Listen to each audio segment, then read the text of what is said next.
Tuesday, September 8th, 2020, and here's what's coming up on Roland Martin Unfiltered. The beginning of going into our third year, folks. Donald Trump has banned diversity-related trainings in federal agencies, even though much more is needed as the country grapples with systemic racism. He's just really upset at the 1619 Project. Republicans continue their attack on black female prosecutors.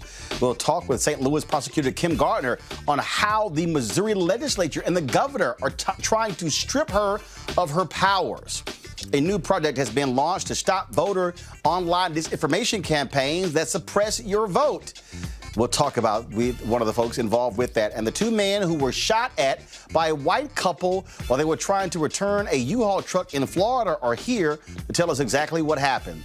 And a white racist radio talk show host in Pittsburgh has been taken off the air after encouraging her listeners to shoot protesters. You'll hear what she had to say. Plus, Louisville has its first black female police chief, and the police chief in Rochester, New York, has now resigned. We have that breaking news. Plus, crazy-ass white couple verbally abuses a black man while he's working out. Seriously, y'all? And Colin Kaepernick, he may not be back in the NFL, but he's back at Madden for the first time since 2016. Plus, a new round of anti-Trump ads to show you. It is time to bring the funk on Roland Martin Unfiltered. Let's go. He's got it. Whatever the miss, he's on it.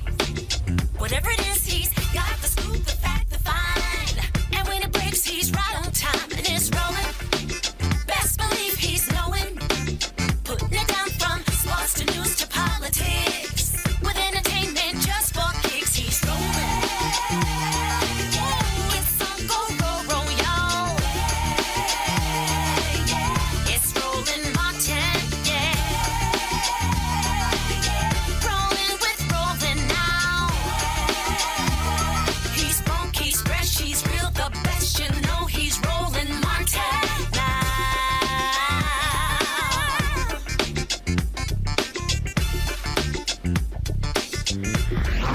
Martin.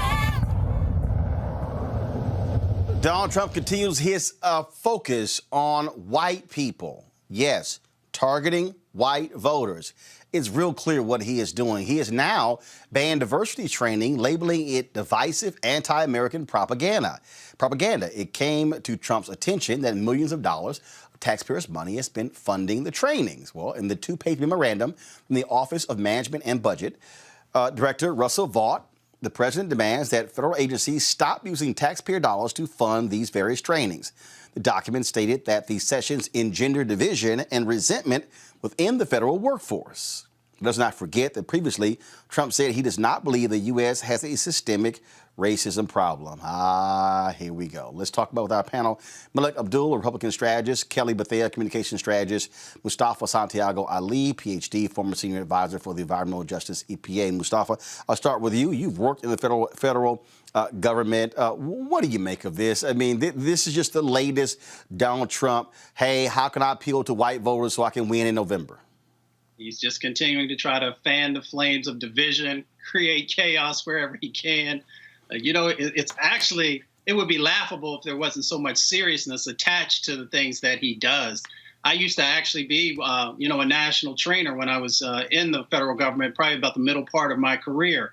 And it was amazing to see folks who many times had never really interacted with each other coming together and being in a space where they could begin to unpack stuff and begin to dismantle, some of the antiquated thoughts that some of them had. And if you don't have these opportunities for people to, begin to really unpack many of the challenges that have been built into our system, then you're doing a disservice. He knows what he's doing. And the interesting thing is he doesn't also realize that he's hurting a lot of small businesses as well, because many of them are the contractors that actually conduct the trainings. Of course, many of those are contractors of color, but some are not. So not only is he, hurting the federal government and the journey that it's been going on to try and get it right, but he's also hurting small businesses. So, Kelly, what do you make of this again? This targeting of diversity training, calling it anti-American propaganda? It's typical Trump. That's what I think of it on its face. But what's more insidious than that is the notion that we are in a society that these kind of trainings are not necessary or that they're not needed. That couldn't be further from the truth. As we are becoming a more diverse nation, we still have these antiquated thoughts, like Mustafa had alluded to, regarding race and regarding our interactions with other races. And it is critical at this time to have training such as this so that we don't repeat history. And just, to give people just a little bit of perspective with this, even as diverse as we see society today, especially like, for example, with Congress, we have applauded Congress being the most diverse Congress ever, but that only means, it only means that only, I want to say 53 members of Congress are people of color or Black specifically, but there are 535 members of Congress. So that's a problem. Because that's not reflective of what our nation is. It's not that we only, like in perspective, we have a lot more people of color in this country than what is reflected in our Congress. And what is reflected in our Congress is something that is antiquated. We need to change that. And we need to change it in the federal government as well. And the fact that Trump does not want to do that, the fact that Trump is adamant about stopping that. Got it. That's a problem. This is the memo right here. Go to my iPad, please.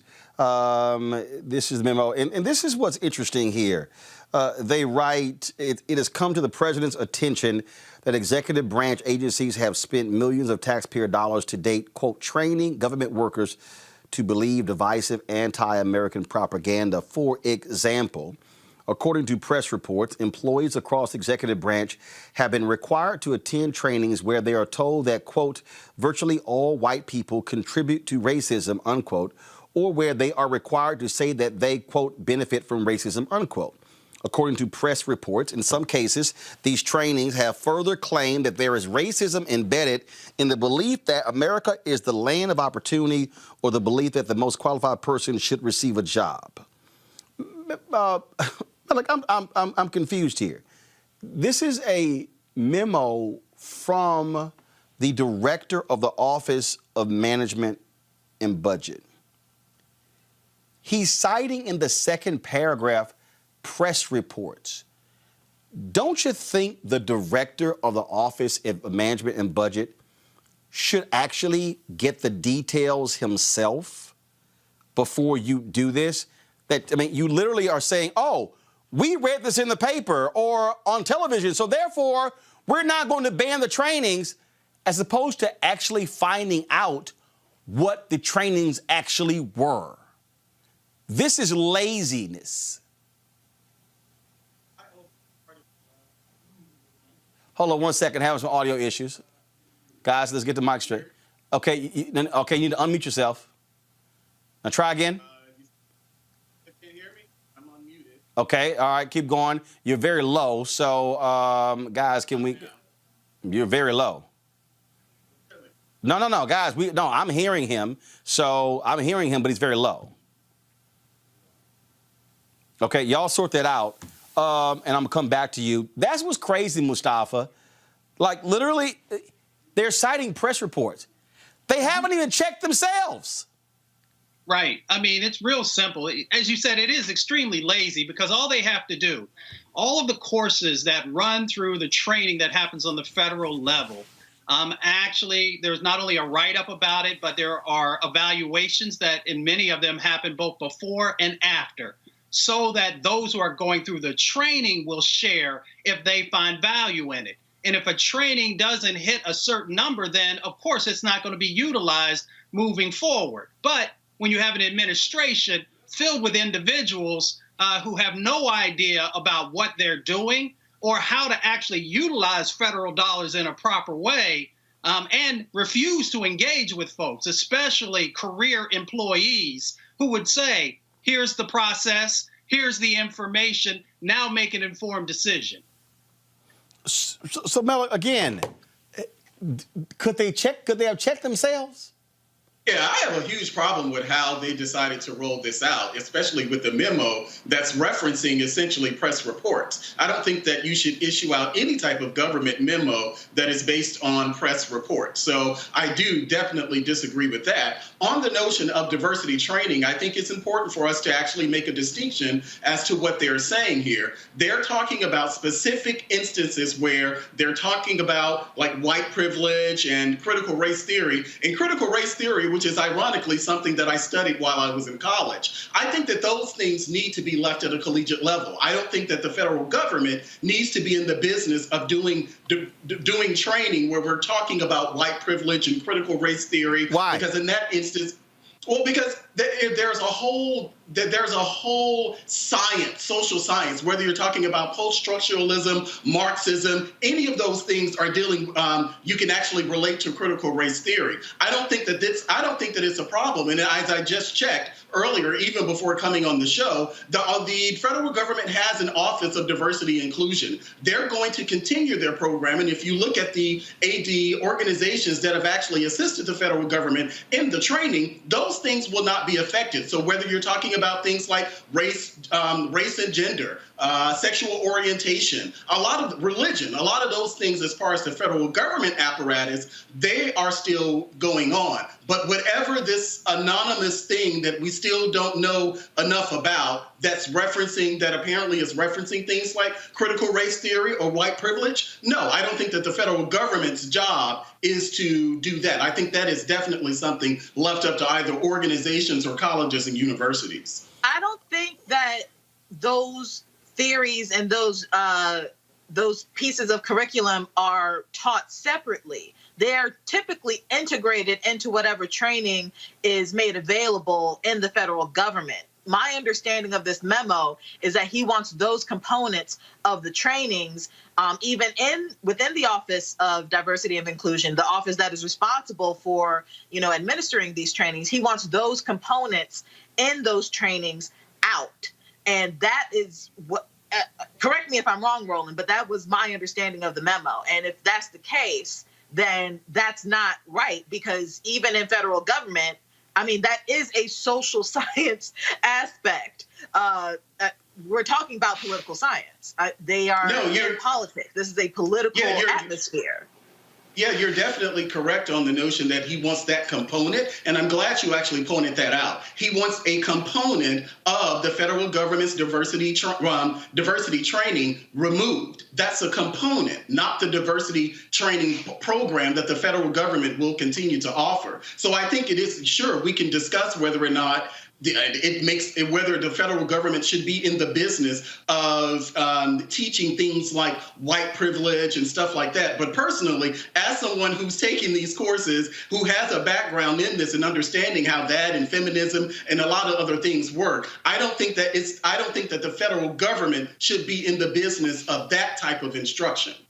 But I believe they do, because that kind of instruction is necessary to understand what's going on with the public. I like, just for a perfect example, DOJ, a lot of the cases that can come down regarding discrimination, abuse, fraud, anything can stem from the ailments that are explained in critical race theory and feminism and the like. We're right now we're only talking about critical race theory and systemic racism, but it's not disputed that there is systemic racism in the government. No. But see, that's the problem, Kelly. We know that. They are living in denial. They don't want any discussion. They don't want any of that. And again, the fundamental problem here is this is what happens when you have somebody who is in the White House who watches television all day. Donald Trump literally leads the nation based upon what he learns on Fox News and on One America News Network. That's it. That and Newsmax. That's what he watches. And so the fact that they are saying we're ending this based upon press reports, they saw it on television. That's the problem. And so these are not bright people. These are not the brightest bulb in a dark room. Okay? And so that's what you're dealing with here. You're dealing with weak people who make decisions like this, and it's just nonsense. And it's ridiculous. But again, this is a guy who says, oh, no, I just have too much work to watch television. No, you don't, because this is how you lead. But here's the other piece. It plays into, Mustafa, it plays into Donald Trump's targeting of white voters. Today, he tweeted again, oh no, these Democrats, they're going to just have a wave of crime coming to the suburbs. Basically, he's yelling, I'm your only savior. White people, I'm the one. I'm the white guy who can save you. That's what all of this is all wrapped up into, Mustafa. It's about trying to create black and brown fear for the country. You know, watch out for the black folks, watch out for the brown folks. They're going to take something away from you. They're going to damage something that you have. They're going to balance out the power structure, which, of course, this is what it really always goes back to. It's so ridiculous. They're so shameful. And they're so tired because they can't legislate, they can't create policy, so they try and tear everything down. We've watched it for the last 4 years. You haven't seen any other memos coming out about the other thousands of trainings that run through federal service that they could have focused on if they wanted to do an in-depth study of all the trainings that were out there and then said, well, here are the 10 that we feel no longer have value, and here's the reasoning behind it. Here's the science behind it. Of course, they didn't do that because they've never done their job since they walked in the door, except in trying to dismantle America and democracy. Here it is, Billy. Sleepy Joe Biden has pledged to abolish suburban communities as they currently exist by reinstating Obama's radical AFFH regulation. There goes suburbia. What he's saying is, white people, I can save you, just me. Well, from my perspective, it seems as if what he's focusing on is the same thing that Democrats and Republicans focus on. They focus on the suburbs. In 2018, there was a large discussion about how Donald Trump was going to fare in the suburbs. You can say, I guess those that would be white people, but that was white women, but that is something that Democrats were concerned about. That's something that Democrats are concerned about now, what happens in the suburbs. But contrary to how this is hold on. So you keep saying, so you're saying the only message Democrats have is for the suburbs? No, I'm not saying the only message that Democrats have. Democrats are running a message trying to get the voters that those suburban voters, as we are saying, that they're white women voters, but those same suburban voters that we've been talking about since 2016, these are the same voters that exist now. No, it's not. Talking about white women voters. No, it's not. Now, it's not the same. It's not the same voters. It's not. The reality is, and again, you're now seeing other mainstream media outlets finally wake the hell up. Donald Trump is making overt appeals to whiteness.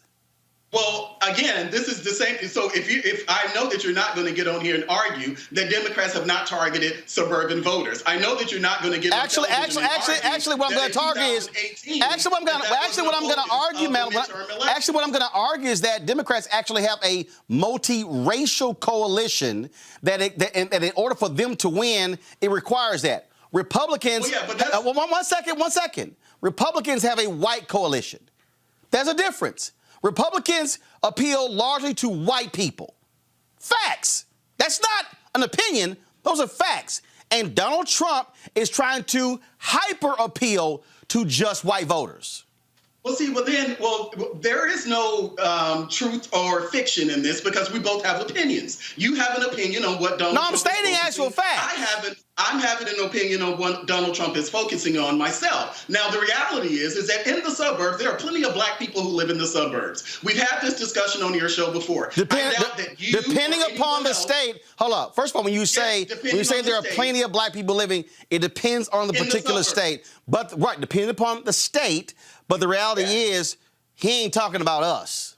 But see, but again, that's your opinion, role, and I'm fine with you having that opinion. I have a different opinion, but I'm not going to sit and belittle your point because you feel as if he's talking about white people. The reality is that the Republican Party across the board, even before I decided to become a Republican, the Republican Party has been associated with white people in the same way that 90% of black people vote Democrat, and black people are associated with Democrats. It doesn't matter which election cycle it is. When you have 90% of people voting for one party, sure, you can say that, well, Democrats are only trying to target black people. Well, no, they're not. They actually have a much larger coalition, and I believe that the Republican Party has a much larger coalition than just white people. I'm not white. I know many people just like me who are not white, and we are supportive of the Republican Party, and some, not all, and some are actually supportive of Donald Trump. Well, bottom line is this here. Look, his numbers are coming from white people. That's where they're coming from. And so we certainly shall see what happens. Folks, we want to talk about how white folks govern. Let's talk about what's happening in the state of Missouri. Kim Gardner has been under vicious attack since she became the circuit attorney in St. Louis. Vicious attacks. They tried to undercut her from day one. When her unit discovered that there's a African American who likely did not commit a crime, they sued her saying, "Oh, you don't even have jurisdiction to bring this to court." Just constant barrage. So they recently had a primary. She wins, crushes her opposition. But then guess what happens? They then turn around in the legislature and tried to strip her of her powers. State Senator Bob Onder believes that Governor Mike Parsons should have the right to remove Gardner from office if he wants to and replace her with the prosecutor of his choice. Onder proposed a bill that gets rid of the residency requirement for St. Louis police officers and lowers the age for adult certification for armed criminal action to 14 years old, as if Gardner cannot execute her job. Well, Governor Parsons said he plans to unleash Republican Attorney General Eric Schmitt on criminal cases in the city. He gives Schmitt permission to prosecute cases if 90 or more days have passed. Now, of course, Gardner is the first black person elected as city prosecutor. She joins us right now. I mean, this is you campaign 60% or more of the vote, you win the primary. You're going to win the general election. Now they're trying to use their power in the legislature to now strip you of the power. You are a duly elected prosecutor from the citizens of St. Louis, and these largely white Republicans are saying, damn that, we are not going to let her do her job. Well, thank you, Roland. Thank you for having me. And that's correct. It's the people overwhelmingly elected me in August 4th to be the elected prosecuting attorney in our jurisdiction. And the Republican Party has decided, led by President Donald Trump, Senator Josh Hawley, Attorney General Eric Schmitt, as well as Governor Mike Parsons, that they were going to use this opportunity to take the elected prosecutor and usurp the will of the people by voter suppression to feed into this line of attacks that you see with African-American female prosecutors around the country, that now they're saying we don't want them to be elected, so now we're going to take their prosecutorial discretion, which prosecutors have had for over 140 plus years in my position. And why is it different? And this legislation is dangerous. This legislation is targeting me only. We have 114 other prosecuting attorney offices around the state of Missouri, and I'm the only one that this bill targets. It unfairly gives the investigative agency, the police department, the ability to usurp my power, the elected prosecutor, to call in the attorney general. That's never been done. They're using this as a violent crime initiative that they're pushing. That's a false narrative that, most violent crime in our city is unsolved because lack of witness and victim participation. They also fail to realize that a murder case cannot be investigated within 90 days. Most murder cases are unsolved for many years. There's no statute of limitations on murder. So they give a 90-day window, which is unrealistic. And they're using this same narrative that you see across this country where they're injecting themselves to say that we are the cause of violent crime. And that's simply not true. And that's the problem. So, so you're saying out of the 114 prosecutors in the entire state, nobody else has been targeted but you. How many other prosecutors in Missouri are black? To the best of my knowledge, it's me and Mr. Wesley Bell in the St. Louis County. I'm in St. Louis City. So you're in St. Louis City. Wesley Bell is in St. Louis County. And so you're the only two blacks in the entire state, but they're targeting you. Yes. And this bill by the sponsor, like you said, Senator Onder, specifically said this bill was about Kim Gardner. And that's where the attacks on African-American reform-minded female prosecutors is different, even for our male counterparts. This bill is said to be the Kim Gardner bill, and that's how it's being pushed. The legislative intent is for Kim Gardner. And as we know, this is also from the attacks of President Trump, who decided to use this, as well as the governor. They're using this around the country to attack reform-minded prosecutors. Even William Barr said this is because we're causing lawlessness. And that's the farce, a lie that they're perpetuating because they have no other platform but to run off of fear and misinformation. And that's been led and championed by Missouri Governor, Attorney General Eric Schmidt, as well as, and both of them are unelected, by the way, and also have a November election like me. I'm also running in the general election, November 3rd. And so they're unelected. So this is their platform to say that they're going to take care of the violent crime in the city of St. Louis by silencing the will of the people. But it's interesting. They never address the reasons, the root causes of what drives individuals in the criminal justice system. When I was a former legislator, and I was there when now Governor Parson was a senator, as well as now Attorney General Eric Schmidt was a senator, and they took the vote to gut our gun law, to enact stand your ground, and basically did away with putting restrictions on access to guns. And also in this legislation, they also lowered the age to actually give a gun to young kids under the age of 14 in this legislation. But they want to talk about cell phone crime. They actually get access to social services that also help drive or to eradicate people going to the criminal justice system. And they actually defunded more than any other governor education in our state. So they have created the perfect form of hopelessness in terms of their bad policies, but they want to blame it on the first African-American female reform-minded prosecutor in the city of St. Louis. And that's a problem. And again, this is what happens. These are Republicans. These are white Republicans in Missouri they're trying to keep a duly elected black prosecutor, black people from doing her job. It is the same crap that white governor Republican Larry Hogan in Maryland did to Marilyn Mosby. All of a sudden telling the Democratic Attorney General, take over these cases, as if she can't do her job. And I agree. And that's where these attacks that you look at African-American reform-minded prosecutors, like you said, Maryland, look at Kim Foxx, look at Aramis Ayala in Florida, how they took over, the Attorney General, the governor, took over her cases because of her stance on issues with the death penalty.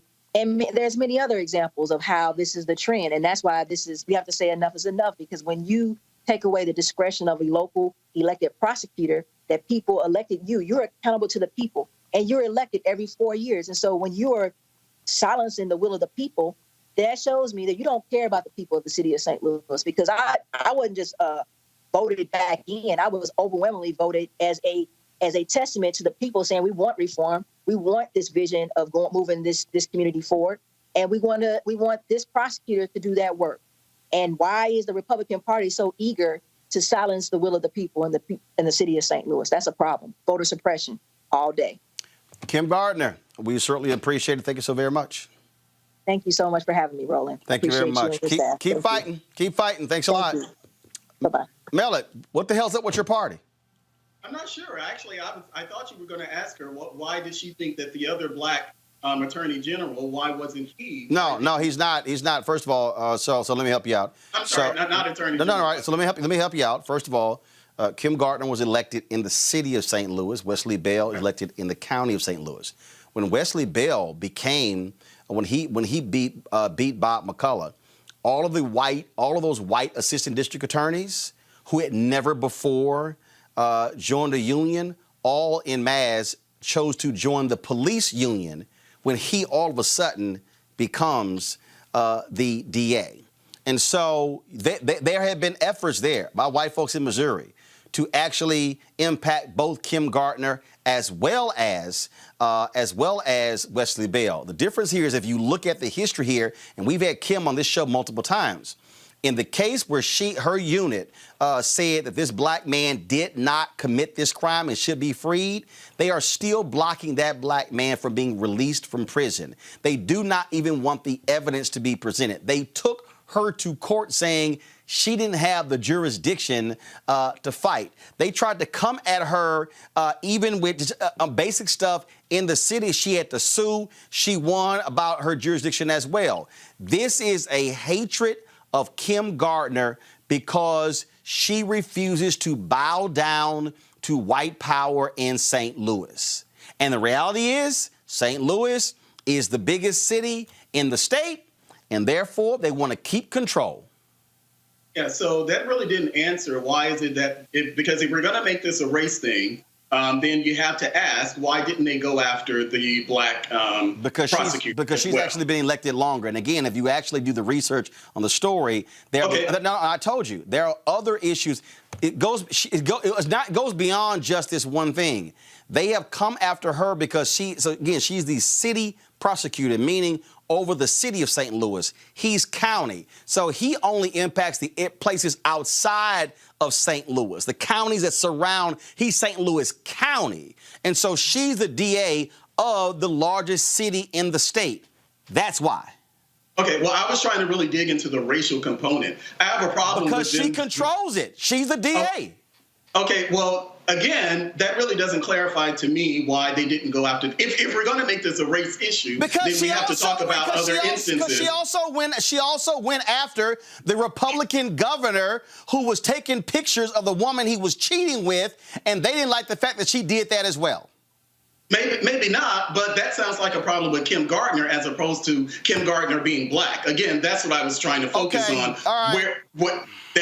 Well, I mean, we're rolling. Where you interrupted me the entire time, so I really didn't have much to say about it. It's like, but my point is that that's not good enough. Okay, go ahead. Go ahead. Well, it's not a matter if it's not being good enough. I was asking you, and you didn't, and apparently you didn't have an answer, and you didn't think to answer her. Go ahead. But you didn't think to answer to ask her that question is that if it's an issue of race. Actually, because again, I guess you missed the part. Hold on, one second. Hold on. Let me say it again. No, excuse me. I can't say anything if you're just going to continue to cut me When off. you say, "Oh, you didn't ask her," you missed the part when I said we have had how many black people there? I was on the same I've said we have had Kim Gardner on this show multiple times in the last 2 years because of how Republicans in Missouri have been targeting her since she has been St. Louis Circuit Attorney. Now go ahead. Well, that very well could be because, as you said, and as we've talked about this on the show before, this notion of going after these reform-minded prosecutors. But that's not the same as going after her, per her suggestion, because she's black and because she's a woman. Maybe that could be the case, but I imagine that it's probably because of whatever efforts that she's taking, the governor and whoever else, they don't like those type of reforms that she's doing. But that's not isolated to a race issue. So that's what I was trying to get at. If we're going to make this a race issue, then let's understand what it is that we're talking about. I agree with you. Very well, they could not like her reform-minded perspective on prosecutors. That's valid for her to have a problem with, and it's not something that I don't think that government should be doing at all. But again, that's separate from the race issue. Kelly, they going after this black woman. White Republicans in Missouri going after this black woman. Go ahead. Yes, they are. I understand Malik's point regarding, there are other things that could be the case. But if it walks like a duck, talks like a duck, quacks like a duck, it's a duck. And right now, it's instead of it being a duck, it's racism. And that has been clear throughout the entire tenure of her career in this capacity. And these predominantly white men, also Republican, attacking her for, a multitude of reasons. I am actually more concerned about the fact, let's just say, for Malik's sake, that it's not about her being a Black woman. It's still highly unconstitutional, according to what I've read, and according to what she just said is happening to her in this jurisdiction. Because what's happening right now, if everything is correct that we're listening to right now, what's happening right now is the Missouri legislature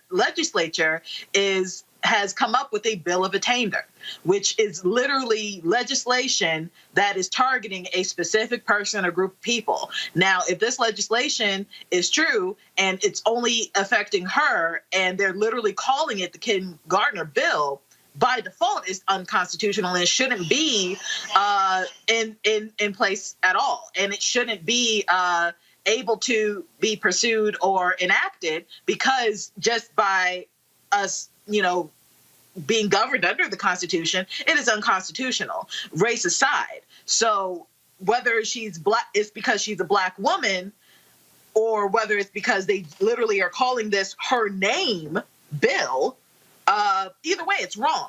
But no, I definitely agree with you that it's predominantly because she is a Black woman. But again, just in case it's not, they're still in the wrong by targeting her in this legislation. It's amazing. It's amazing, Mustafa. You just don't quite have this happening with white prosecutors. But all of a sudden, it's strip of her power, say she couldn't pursue a case, was trying to free a man from prison. I mean, we can go on and on and on. I mean, again, if you Google, her efforts, Kim Gardner and Missouri Republicans, I mean, it has been a constant barrage. They are, in essence, harassing her to keep her from doing her job. Exactly. So there's 114 folks in Missouri who hold the same position she does, but yet she's the only one that's being singled out. Then there must be, a racial component to it. Now, maybe that's not enough.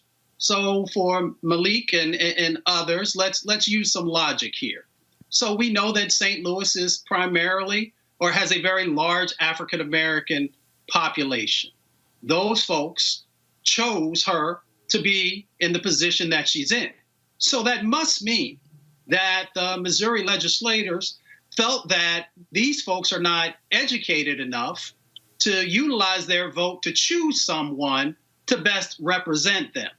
So I'm not sure how anyone could not see that there is a racialized component to this, considering you are now telling a Black city that your choices don't have value and that we are going to use our privilege and power to make decisions for you. The Republicans cannot explain. They can't explain what they're doing. They can't. They can't. They just simply can't. I mean, it's been one after another. I mean, she has sued. She has had to sue and get a judgment saying, no, she does have the power to run her office the way she sees fit. Then when she tried to create this integrity unit that goes back and looks at cases to ensure folks are found guilty, she finds overwhelming evidence that the brother didn't commit a crime. They tell her, no, he's staying in prison. You don't even have jurisdiction with this. It's just this constant. They poured massive amounts of money into super PACs trying to get her to lose. She wins 60% of the vote. Still not good enough for them. And here's the piece here. St. Louis is not majority Black city. What you're dealing with there is that really African Americans make up 45% of the city, whites make up 44%. What you're dealing with is this is the power struggle. This is the same thing we talked about was happening in Portsmouth, Virginia. This is the same thing that's happening in other cities across the country where African Americans are flexing their political muscle, and then there are those who say, we want you just to stay in your place. That's what is going on. All right, folks, got to go to a break. When we come back, we're going to talk digital voter suppression, speaking of what Republicans are also leading on. We'll talk about that next on Roland Martin Unfiltered. Hi, my name is Ava DuVernay. I'm a filmmaker, and you have just one vote. Use it.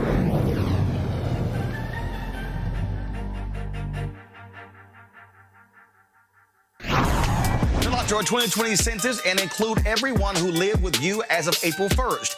kids, uncles, anyone. They don't even have to be family. Now remember, this count helps inform where billions in federal funding goes each year.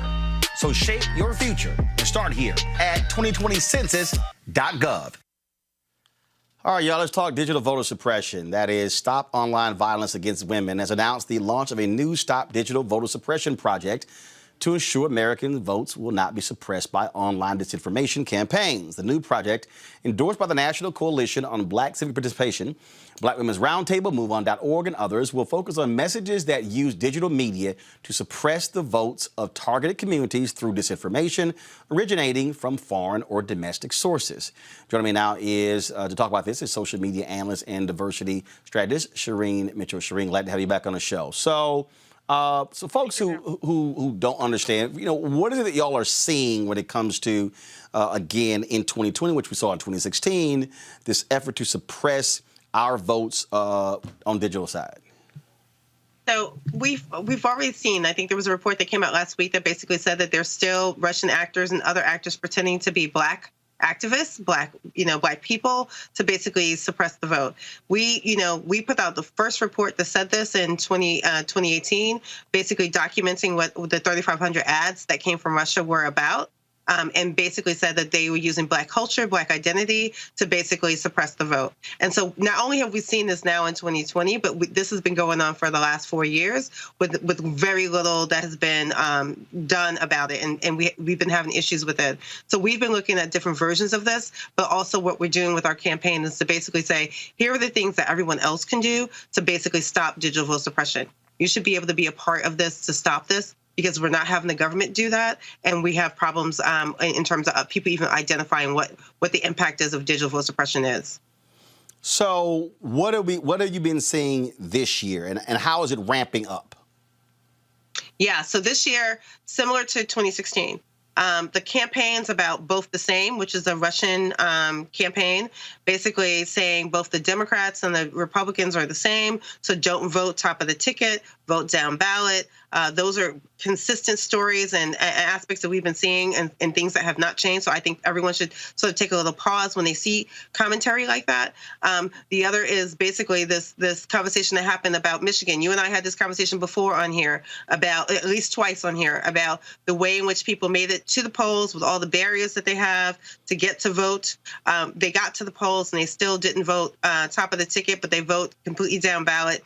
And in Michigan alone, 90K people did not vote top of the ticket, and he won that one state by 11K, and he won overall by 77K. So we know that there's an impact, and what we're trying to say is that we're going to do our best to make sure that people are aware of it and to try to stop that. And that looks very different across the board because we're seeing not only foreign actors participate in this, but domestic actors. And that means that even politicians and other campaigns are participating in this. We tracked this in 2020 in South Carolina. For example, they were using COVID to try to on online targeting of Black elders to try to keep them from coming out to vote.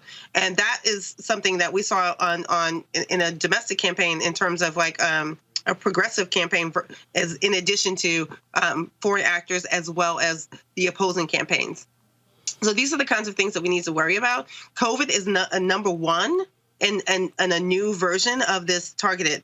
The reason why that they're targeting COVID is because it disproportionately impacts Black and brown people, i.e. they're the ones that change the vote, i.e. this is what's going on in terms of what's going on about where to vote, how to vote, and the disinformation we're seeing about the post office and other aspects of it. So in 2020, what we're seeing a little bit different is the way COVID is being used and also the way that vote by mail is being used.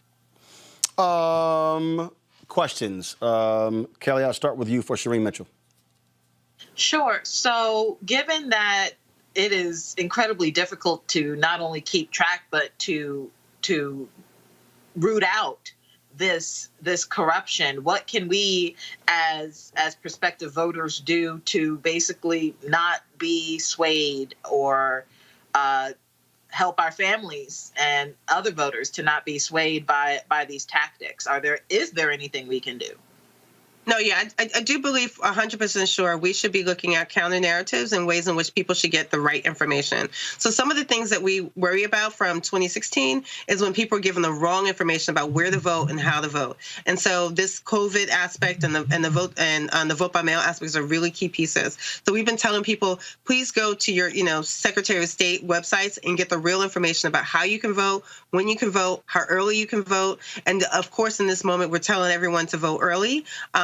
We're not, we're also making sure that people understand that if they have to go in to vote, that is safe if they have all the information that they need about what safety means in this environment. There's states like Texas, unfortunately, that are making it very difficult because they're basically telling people if they come in to vote, i.e., because you can't vote by mail, that you have to take your mask off for identity purposes. And that's one of the states that's very problematic in the work that we're trying to do and to deal with. But on a state-by-state basis, many states are actually doing the work necessary to basically make it possible for people to show up to vote and also to vote by mail.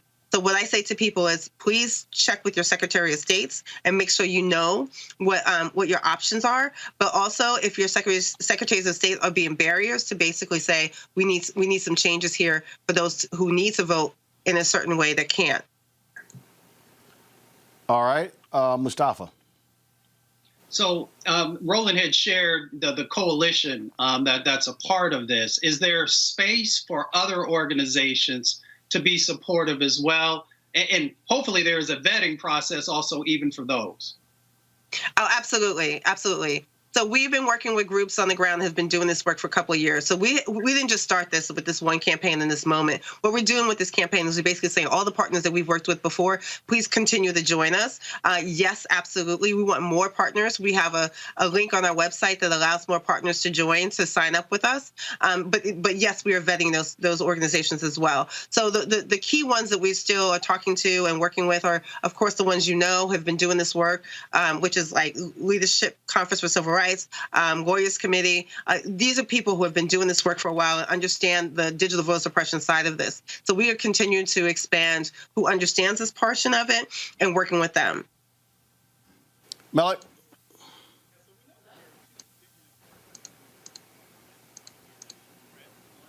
All right, something wrong with your microphone again. Guys, what's going on? Let's get that fixed. Shireen,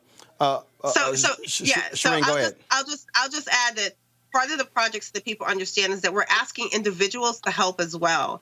So as you're talking to your family members and others, if you identify some of the digital vote suppression, basically send that to us, report that to us so we can make sure that we're tracking what you're seeing on the ground in your states. We're definitely looking at key states like Michigan, Pennsylvania, Wisconsin. These are big states that were impacted with digital vote suppression, as well as on the ground vote suppression in 2016. So we just saw Georgia just again purge another 200K votes. Remember that Wisconsin purged like 1 million voters off the rolls in 2016. So we're looking at those things as well, but we're also wanting to make sure people understand what they need to do and what they can do. One of the things they can do is report to us about what's happening on the ground, but also what's happening in terms of what they see online, that's possible disinformation. Malik? Wrong polling places, wrong dates for voting, wrong timelines to stand in line. All right, Malik, question. Yeah, so I just wondered, how are you all viewing, because there has been a lot of focus on Russia, but we know at least since 2018, our federal government apparatus have actually talked about things like China. And so we do know that there are distinctions between interfering in our election infrastructure, such as like voting machines and voter registration and things like that. But you have these agents like China who are seems to be focused on our information, a lot of our PII, our personal identifying information. I think that's maybe what it is. But how are you all looking at possible actors like China in ensuring that we're not just focused on Russia, but the whole panoply of actors, Iran, China, and others, to ensure that people are mindful of that too? And I say that because I'm wondering if so much focus on Russia that no one pays attention to what's going with these other actors who've been trying to interfere in our elections for years now. Yeah, so thank you for saying that. So the reason why we say foreign actors and domestic actors, because we are including any kind of foreign state actors that are participating in the same kind of thing. So there are, what I want you to understand is that even though we know Russia, we have the evidence of Russia, we also know that other countries have decided to use the same tactics. But be clear, so have domestic actors. They're literally using some of the same tactics from 2016 that Russia used. So we're looking at this pattern across the board. We're looking at domestic and we're looking at foreign. So we want people to understand is that as much as we realize that most people think Russia, Russia, Russia, we're not saying just Russia, Russia, Russia. We're saying it's across the board, foreign actors and domestic actors. But we want people to also understand that domestic actors are participating in this. This includes people you know. This includes current politicians running for office. This includes other entities that we also need to be paying attention to as well, who've taken on some of these behaviors. But ultimately, yes, we are looking across the board at foreign actors in anything that they do in terms of the interference. However, the IP part, which is what you're talking about, has to do with intellectual property. And intellectual property is a little bit different in terms of privacy and the like. We want to make sure that those things don't become problematic in some of these instances. In the sense of what I think you're moving into is sort of like, can the voting machines be hacked? We still are working on what that looks like across the board in terms of that. We still haven't figured that out. We do know in 2016, some of our voting rolls were sort of skimmed through to see how, who's on the list and who's not. We know that those are things that we have to worry about as well in terms of digital voter suppression, but also we have to worry about what's happening on the ground when people being purged from those lists and from those roles. So there's a combination of things that we're looking at across the board. All right, Shireen, I certainly appreciate it. Thank you so very much. Where can people get more information? Where can they go? Absolutely. You can go on our website, stoponlinevalor.com, STOPONLINEVAW.com. And you can sign up with our program and help us so they get the word out. I really appreciate you having me online with you, Roland. All right, Shireen, thanks a lot. All right, folks. Colin Kaepernick finally returns to football. Well, to Madden for the first time since 2016 season. Though he remains unsigned by an NFL team, he makes his virtual NFL comeback as the top free agent quarterback in Madden 21. He has an 81 overall rating. His rating places him among the elite quarterbacks on Madden 21 and in the top 15 of the video game's 111 total quarterbacks. EA Sports released the following statement. Colin Kaepernick is one of the top free agents in football and a starting caliber quarterback. The team at EA Sports, along with, do y'all have the statement, please? Yeah, okay, we should have the statement. So let me, I want to pull it up so y'all can see the actual statement. And this is important, folks, because it's interesting, the NFL is running around talking about how they're going to put, in racism, in the end zone, all kinds of stuff along those lines. And this was the tweet that they actually posted. Matt, go to my iPad, please. It was Madden NFL 21, welcome back, Cap. And this is the statement. Colin Kaepernick is one of the top free agents in football and a starting caliber quarterback. The team at EA Sports, along with millions of Madden NFL fans, want to see him back in our game. We've had a long relationship with Colin through Madden NFL and worked through our past soundtrack mistakes. Knowing that our EA Sports experiences are platforms for players to create, we want to make Madden NFL a place that reflects Colin's position and talent, rates him as a starting quarterback, and empowers our fans to express their hopes for the future of football. We've worked with Colin to make this possible, and we're excited to bring it all of you today. Starting today in Madden NFL 21, fans can put Colin Kaepernick at the helm of any NFL team in franchise mode, as well as play with him in Play Now. We look forward to seeing Colin on Madden NFL teams everywhere. Kind of basic here, Kelly, that you have an NFL player, a guy who should be in the NFL, clearly still one of the best. And for all of this talk, the NFL is about, social justice and Roger Goodell saying, I wish we had listened to Colin Kaepernick. Let's just be clear. There are 32 NFL owners who are saying, we are going to continue to whiteball this man because he dared to actually take a knee and speak up for social justice. They are making an example out of Colin Kaepernick. And they have been for the past, 4 years now. And it's really unfortunate because we have clearly seen a shift in the society's perspective as to what's going on, specifically when it comes to the Black Lives Matter movement. But even more specifically when it comes to what kneeling actually means. It is clear, and it has been reiterated time and time again, that the kneeling was actually inspired by a veteran who is a war hero. And the fact that we are still in a space that tries to dispute that is just incredibly ignorant in general. And the fact that the NFL still ascribes to that ignorance after everything that we've been talking about, after everything that's gone on for the past 4 years, it is incredibly unfortunate that you are literally wasting someone's prime years just so that you can keep egg off your face. But ironically, you're getting egg on your face anyway by not having him on somebody's team. There are plenty of teams out there who need a Colin Kaepernick. There are plenty of teams out there who need a quarterback in general, and he is elite. And that's even more surprising that after 4 years of being whiteballed, he's still on paper one of the best quarterbacks that we have in the league should he actually re-enter. So the NFL just really needs to get their act together and find a team for this man, because he is still capable of getting a championship for whatever team that he decides to join. This real basic, Malik. I mean, bottom line is he's being whiteballed. The NFL owners are making it clear we do not want him on the show, no matter what y'all have to say. They want him on the field. Talent is there. It's all clear. And thankfully, the Madden people have enough damn sense to actually put him back in the game. But this is just stupid. And for the NFL, anything that they say about social justice is a complete waste of breath if you want to put in racism in the end zone or whatever crap they're going to start doing when the season starts. So this saga, I'm actually ready for it to end. So the NFL, Madden, all of these, I consider a lot of this stuff just a lot of virtue signaling, having him on the Madden roster, putting whatever in the end zone, and Goodell coming out saying that he wish he either get a team to hire him or not. Because it seems like every few months there's another element to the Colin Kaepernick. But Malik, who's going to get a team to hire him? This is the people to understand. Roger Goodell does not control the owners. He works for the owners. The owners run and control the league. These 32 owners, there's no doubt in my mind there's collusion here.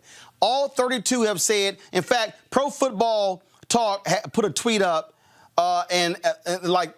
it leaked. Oh, multiple teams were interested in Colin Kaepernick. His agent heard from nobody. That was another lie that was floated out there. These are 32 owners who have clearly gotten together and said, nah, damn that. We gonna sign some bums. We ain't gonna sign him.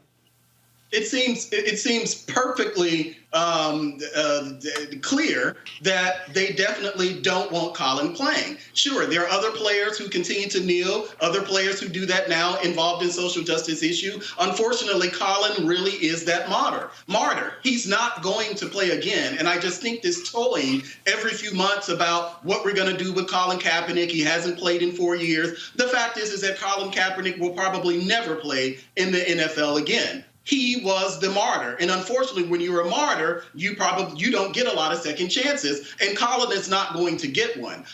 As you said, it's not Goodell's, it's not his job, or it's not within his authority to get a team to pick Colin up. But a team is not going to pick Colin up. And I want us to stop getting amped every time the discussion of Colin Kaepernick comes up. No. Let me be clear.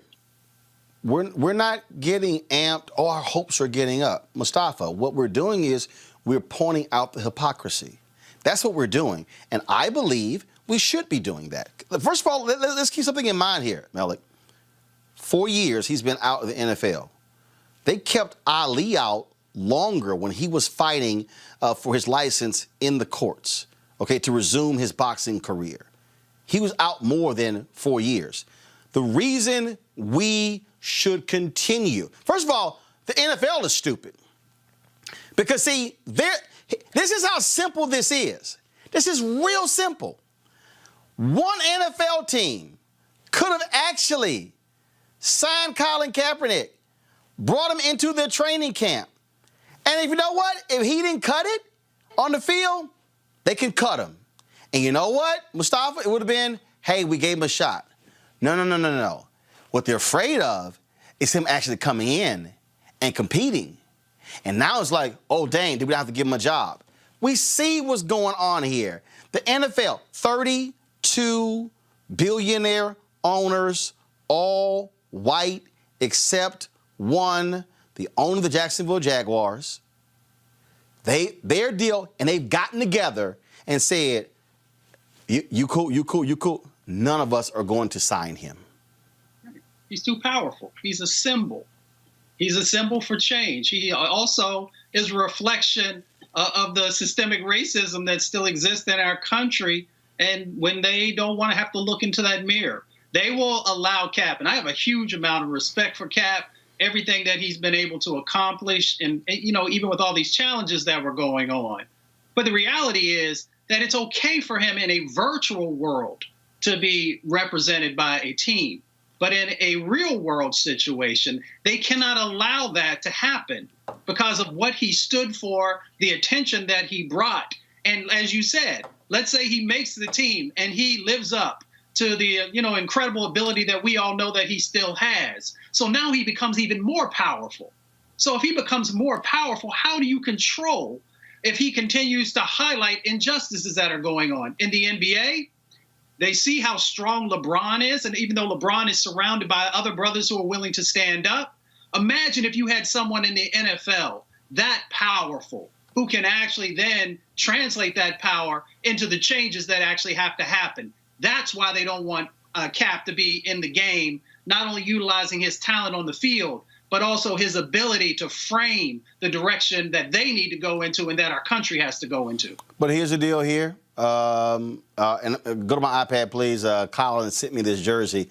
That's the now you know the previous Kaepernick jerseys were black jerseys, and the number was white. Now this jersey, the black is black. The 7 is black, and Cap on his back, Kaepernick on the back is black as well. And so, look, I think it's a great thing. And look, we're gonna keep putting pressure on him, but calling them out for what they do. All this other window dressing, means nothing. Means nothing. We know what's going on here, and that is the owners, the ones who truly control the NFL. So, want to impact them, and they're going to be people who are going to just stop watching and no longer watch, buying products or whatever. I still think what really would have been more effective had there been a truly organized boycott. It was too disjointed. No one really took control of it. Had that happened, it could have been impacted, and so it goes. All right, folks, let's talk about the craziness in Florida. As 2 black men were returning a U-Haul truck at a Tallahassee, Florida strip mall, a white couple started shooting. Charles McMillan told his 10-year-old son and another passenger to take cover. As the white couple approached with guns in their hands, McMillan sped off. There were no injuries from the encounter. Charles McMillan, Kendrick Clemens, and their attorney, Charles G., join us right now. Gentlemen, glad to have y'all on the show. This had to have been scary as hell. You're just trying to return a U-Haul truck. Yeah. We were just returning a U-Haul truck, dropping it off, and we took the time to just clean the truck out, get some trash out of it, different things that was going on. And we actually was looking for a trash can, walk through the parking lot. And once we got it secure, Charles backed it in and got in the truck, and he was like, I'm just going to log in the miles and the gas. You have to do that on the U-Haul app. So as he's doing that, we're just sitting there, and all of a sudden, pow, shot goes off. So... And so this couple, were they working at the U-Haul place? Were they just there?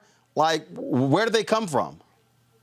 Well, from our understanding, this couple actually owns the strip mall. And from the reports of what they said is that they had reports of theft of people siphoning gas from U-Haul vehicles. Now, investigation is still ongoing now, but it looks like they possibly owned the franchise, the U-Haul location there in the past and recently sold it. But they decided to take matters into their own hands, camp out in a U-Haul vehicle, and wait until they saw the alleged suspects. And when they saw that my clients were black, they just opened fire and just came to the determination that these two gentlemen must be the thieves that vandalized their property sometime before. So basically, Kendrick, y'all the latest Trayvon Martin, and Charles, you can speak as well. So essentially, so crime happened before. We see black people. That's them. Same thing happened with Trayvon. Same thing happened with Ahmaud Arbery. I just want to say really quick, and Charles, you can chime in here, that these gentlemen could have easily been the next Ahmaud Arbery's. Our prayers go out to that family, but thank God that these two gentlemen weren't the next casualties. The 10-year-old son of Charles McMillan could have easily been the next Trayvon Martin. And what we're seeing is this wave of anti-black vigilantism, where white people that are racist, want to take matters into their own hands, become the cop, the judge, the jury, and executioner, all in one moment. Go ahead, Charles. And I definitely agree. These guys, they were prepared to pretty much take on a war of multiple people.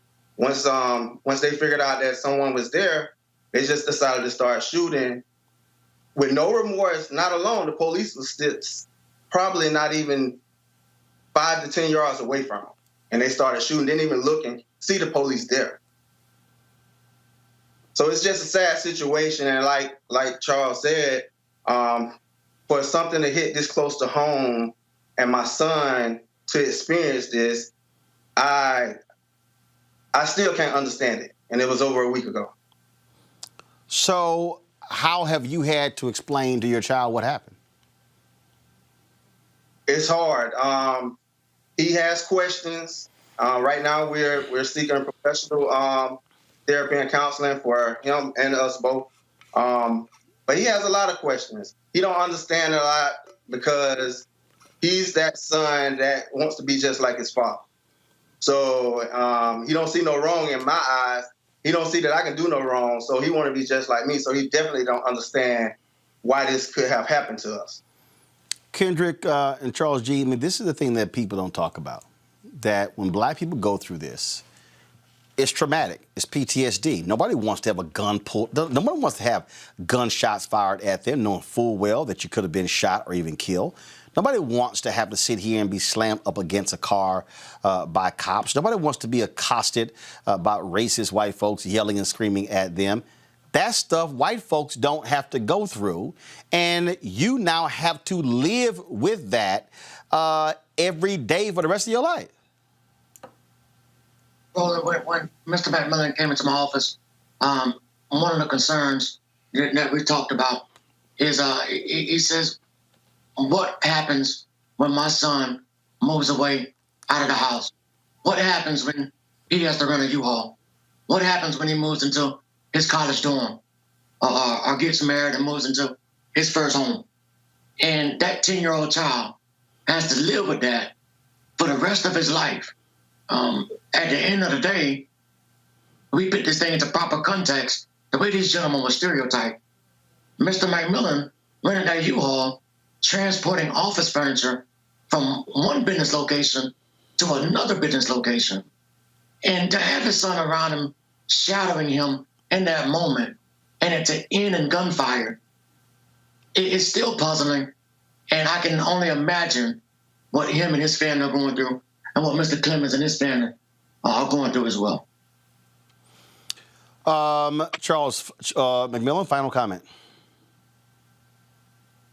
Charles and Kendrick. So Charles McMillan and then Kendrick Clemens, your final comment. Well, I'll start by saying that it's important that their stories are told, because unfortunately that we've seen since the days of Emmett Till is that usually the victims no longer get to tell their side of the story. And fortunately here, my clients were able to escape and were able to tell their side of the story. If they were shot, then we'll just hear from this couple that'll paint them as thugs, vandals or whatever. Yeah. I just want justice and this case treated fairly with what these people have done to us. I just want to say I don't like the fact that they got out of jail on a free card. That's just what it is for me. You know, if I pulled a gun and shot at anyone or did anything like that, I probably would still be in jail right now. So for them to go first appearance and get, you know, pretrial release with no GPS, no monitoring, no, you know, that's just a slap in our face. That shows that this justice system don't show that our lives matter, you know. And this is why I said that Black Lives Matter is not just a movement. It's a way of life for, you know, millions of people around this country. So I think that the justice we want to see is it has to prevail. You know, that's what I want to see. Gentlemen, I certainly appreciate it. Good luck in your pursuits. Thank you so very much. Thank you. All right, folks, it's been a minute. Y'all know what time it is. No charcoal grills are allowed. I'm white. I got you, huh? Illegally selling water without a permit On my property. Whoa! Hey! You don't live here. I'm uncomfortable. All right, a black man is working out while supervising a group of teens training on a track. Hey, you always got to have a couple of crazy white folks who screw it all up.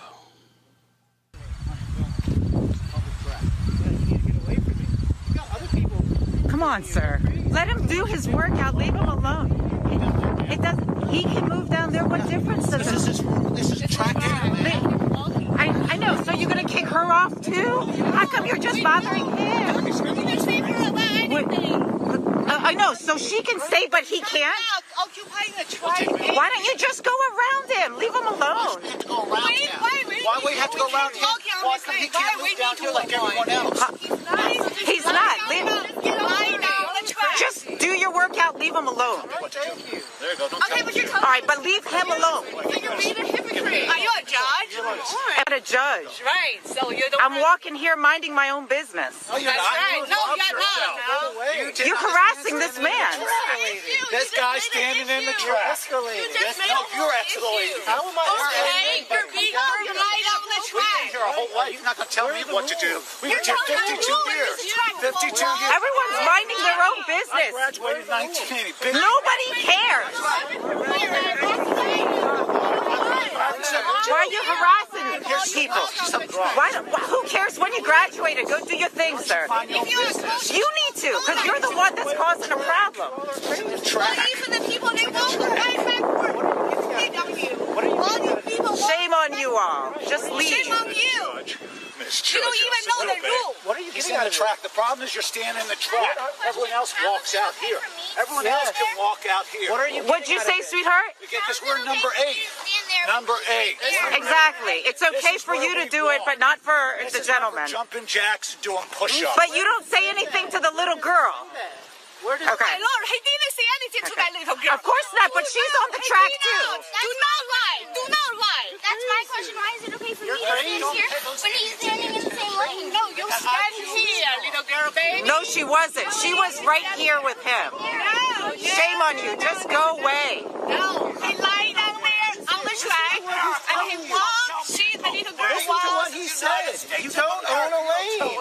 That's right. You don't walk all here. I'll do my push-ups here. I'll do whatever I want, man. Sure. But this is a track. Do your push-ups and no one will bother you. Why does everyone else does their stuff down there, lady? If you are lane 8, just say lane 8 and go get out the way. No, he doesn't. He stood here the whole time. There's nothing wrong with standing here. Yeah, there is. This is a running track. And if someone is still in the way, you just move past them. Why do I have to move? I come here to run and walk. And there are all these other lanes. About the law. It's about just social Sweetheart, walk around. Come over here. Everyone else wants to walk down here and work out. Am I doing anything wrong? Let's go. You hear this? Great idea. Police. Are you the police? How do you know who I am? Do you know who I am? Nobody Nobody cares who you are. Wait, man. Well, if it says the United States of America, I'm not going nowhere. If I want to stay out here till 5 o'clock in the morning, I can. So don't tell me go anywhere. Have we asked you to leave? You notice you're only targeting one person? See? Non-stop talking. Non-stop talking. Never admit you are wrong. I told you know what he's going to do. You know what he's trying to play right now. What are you talking about? Trump 2020. Donald We Trump. all knew that. We want Trump. Trump Okay. 2020. All right. Hell to go Biden. Those are Biden's. Probably that last part right there explained it all, Mustafa. Trump 2020. Trump 2020. That was just stupid. Like you're upset because you want to run in lane 8. There's 1, 2, 3, 4, 5, 6, 7 other lanes. It's 2 people, white man and an Asian woman. Y'all are hell bent on lane 8. First of all, anybody who runs track knows that's the last lane your ass want to run in. Lane 8, lane 1 and lane 2, lane 1, lane 8 are the worst lanes to run in track. If your ass want to actually run in track, you run in lanes 4 and 5. I mean, this is so ludicrous. I mean, privilege, let me just call it out. White privilege is intoxicating, and it gets people to do some ridiculous stuff. I mean, I ran track in college, and like you said, lane 1 and lane 8, you definitely don't want to be there because that means that you probably are not that good. But the other part is that track is 400 meters. So you're telling me out of 400 meters that you've got to focus on this little teeny tiny area of maybe 2 meters, that this is where you say that this is yours.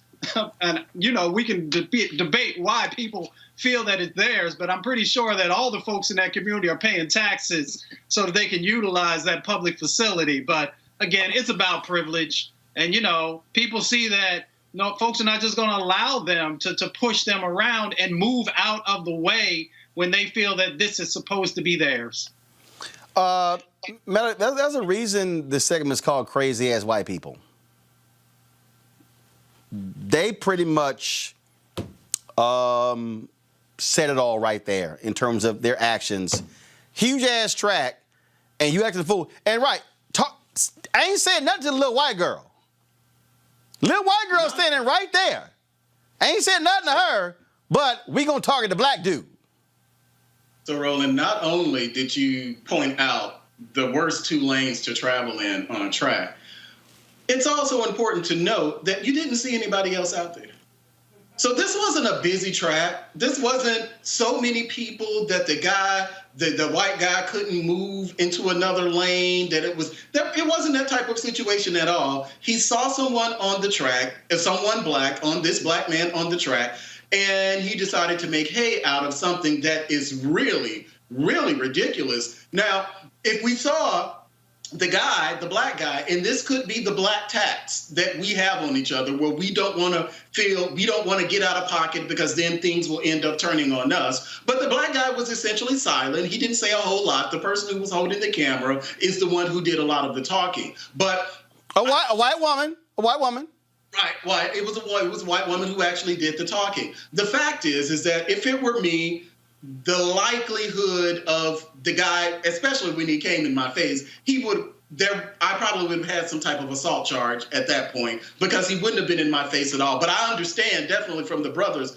point of view, let me not make a big deal out of this because I could end up the one in jail or shot. So I totally get that. But this is one of those where you better get up out of my face because something is about to go down. Because that was clear. I would have been screaming from the top of my lungs the entire time, you are a racist. Every time he said something, my response would be, you are a racist. I would have continued to say it. And the fact that you had a little white girl who had the wherewithal, the governance of mind to say that I'm being treated differently than the black guy here, you already know that if it's a small child that can witness this, then you own some BS. That's what you own. Kelly?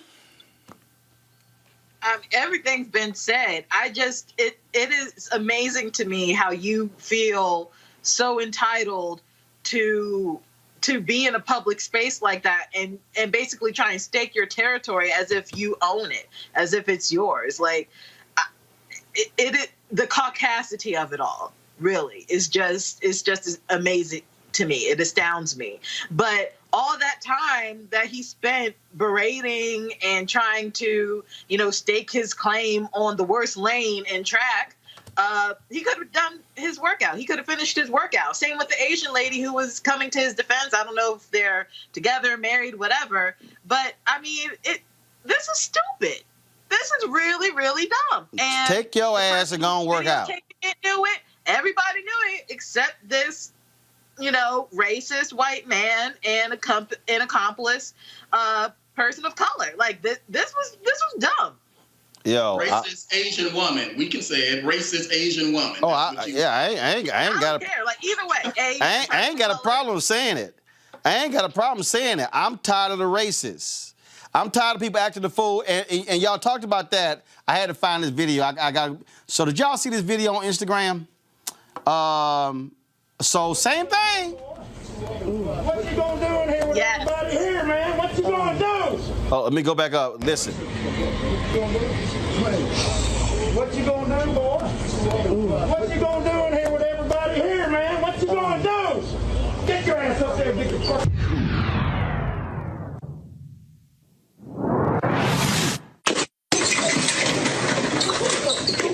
Hey! What you gonna do, boy? What you gonna do in here with everybody here, man? What you gonna do? Get your ass up there and get your fuck.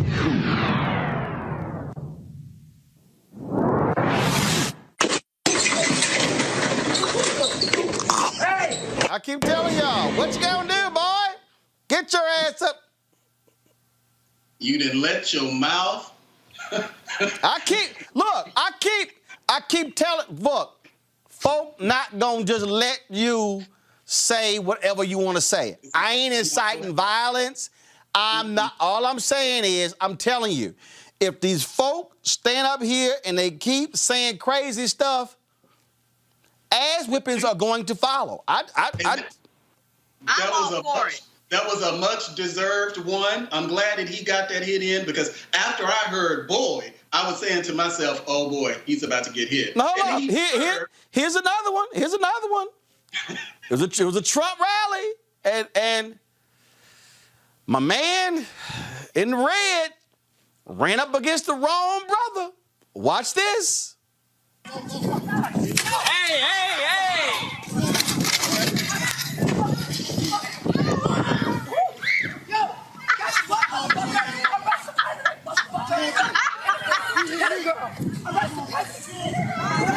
I ain't gonna lie, man.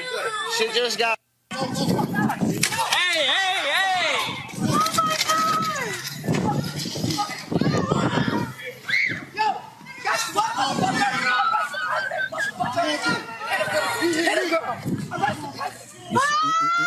You see that Trump flag? They should just put that flag and lay it over his ass. And I believe what we saw in this instance is that the white guy actually lunged. It seemed as if he actually lunged at that black guy first. And to me, that seems like his response was a justified rope-a-dope response after that. So they should have laid that flag on his ass, because he got knocked. He got knocked. In the Trump flag. He You're exactly is right. laid prostrate at the altar of our ancestors. Like, where's Modesty Clause?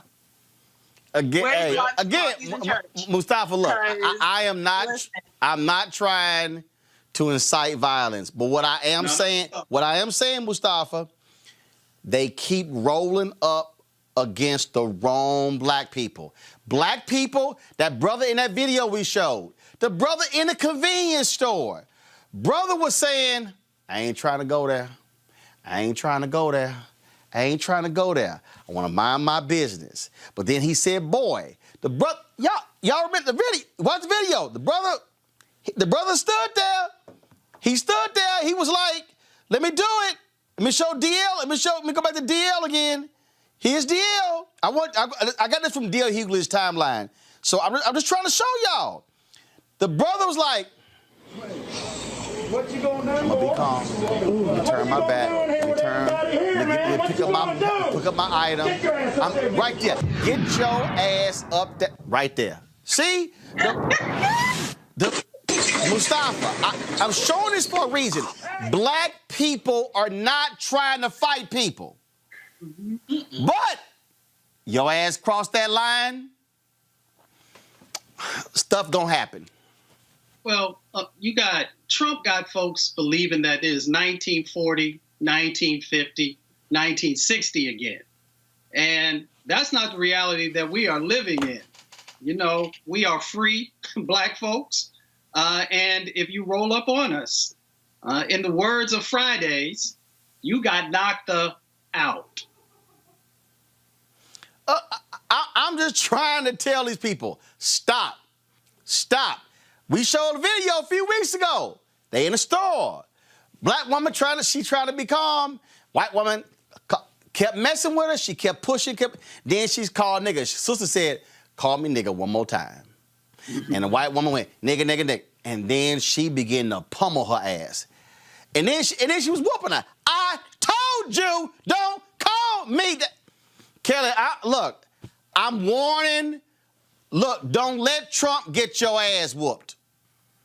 Listen, I am all for equal rights and left hooks. I do not care. My friends will tell you I'm a very calm individual. I am not necessarily a pacifist, but, you know, for all intents and purposes, let's just use that word when it comes to my demeanor and how I navigate the world, because I know I have an extensive enough vocabulary to basically talk myself out of any situation that could possibly require violence. If I use all the words that I know and you still are trying to instigate something and I feel compelled to put my hands on you, I was trained not to let you come back up. So please be warned. I am not the only one who is like that. I was not taught to fight and expect the other person to get back up. The guy who was laid prostrate at the altar, that's how you're supposed to stay, as far as I'm concerned. Because if you cannot use your words or leave the situation entirely, what are you getting back up for? To do it again? I don't think so. All right, y'all. Let me go to a commercial break. When we come back, we're going to talk about a conservative radio talk show host in Pittsburgh who was taken off the air because she actually said, yo, y'all should shoot protesters. We'll talk with a conservative out of Pittsburgh to give us the latest on what's happening there. That's next to Roland Martin Unfiltered. What's up? This is Aldous Hodge, and you're watching Roland Martin Unfiltered. Hey, everybody, it's your girl, Sherry Shepherd, and you're watching Roland Martin Unfiltered. Hey, Roland. This is Tim Story, director of Shaft. You're watching Roland Martin Unfiltered. What up, y'all? This is Method Man, Mighty Wu-Tang Clan. You watching Uncle Roland Martin, and the show is Unfiltered. Make sure y'all tune in. Laura Ingram, you suck.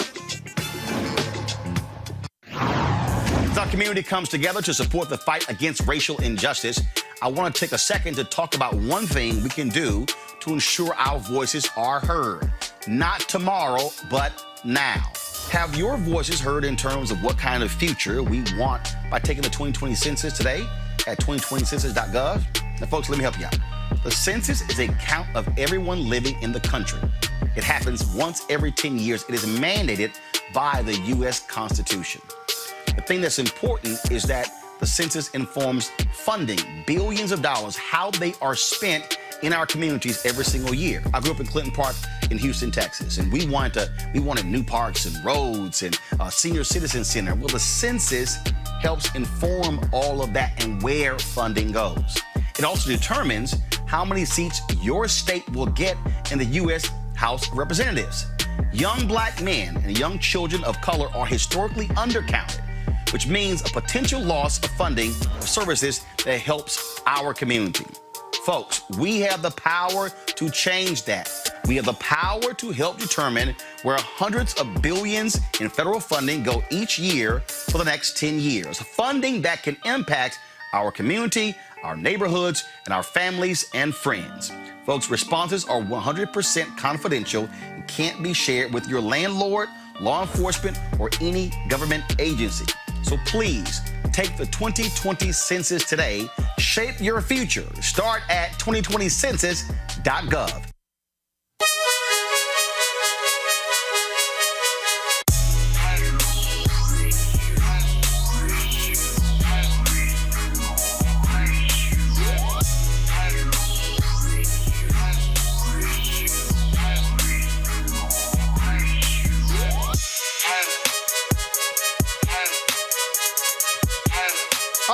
Seek.com, folks, a black-owned company founded by Mary Spiel. They got a couple of great products, folks. So this is their virtual reality headset. Allows for you to actually pop this open. You drop your cell phone right into here, close it up, and then you're able to watch VR content right here with this headset. So actually it's pretty cool. So you don't just put it on, and then this is how it looks. And so what then happens, you can watch the content that's on Seek.com. And trust me, it's pretty cool when you sit here and you feel like you're actually in the room. And so you can also watch 360-degree video on YouTube or your own video as well. So with these headsets right here, then of course they have their 360-degree 4D headphones, which are great. They have this microphone you can attach to this for gamers who want to actually use this while they're also playing. That's fell down there. Then you also have that's the headset. Then also their Bluetooth, looking to music. So I listen to it when I go walking. I love listening to it. Great bass. Again, a 360-degree travels across your head. If you want to order one or both of these, or even you want to subscribe to Seek.com, go to CEEK.com. Use the promo code right here, RMVIP2020. RMVIP2020 to get these products. Certainly make for great gifts. And so we certainly appreciate them being a partner here at Roland Martin Unfiltered, where we also support black entrepreneurs who are also doing some great things. And so to Mary Spiel and her team, thanks a bunch for that. All right, y'all, let's talk about, speaking of radio, a controversial radio host at KDKA Radio in Pittsburgh. She's sitting her ass at home right now. She's been taken off the air indefinitely. The decision to take Wendy Bell off the air comes after a clip of her advocating for park rangers to shoot protesters went viral. My easy solution for the park rangers and hopefully snipers who are going to be watching for this is to shoot on sight. Shoot, done. No more messing with monuments. You want to mess with a monument? Done. Get out. Well, Wendy now is on indefinite suspension. Joining us right now is Lenny McAllister. Lenny's a conservative, director of Western Pennsylvania for Commonwealth Foundation. Lenny, this has gotten lots of attention there in Pittsburgh. Now, first of all, has she been fired or is she suspended indefinitely without pay? What's the status? As of right now, definitely suspended. They were supposed to have a protest in the KDKA studios today, but only about 15 people showed up, so that didn't go as well as her supporters would have hoped that it did go. So as of right now, from what I'm hearing, is she'll be off the air for the rest of the week. So in essence, she got Friday off. She was going to probably have Labor Day off anyway. She's probably going to be off the rest of this week, and a determination will be made after that. The thing that jumps out again, this whole notion of, wait a minute, so conservatives like her, they love the Second Amendment, but they don't like the First Amendment.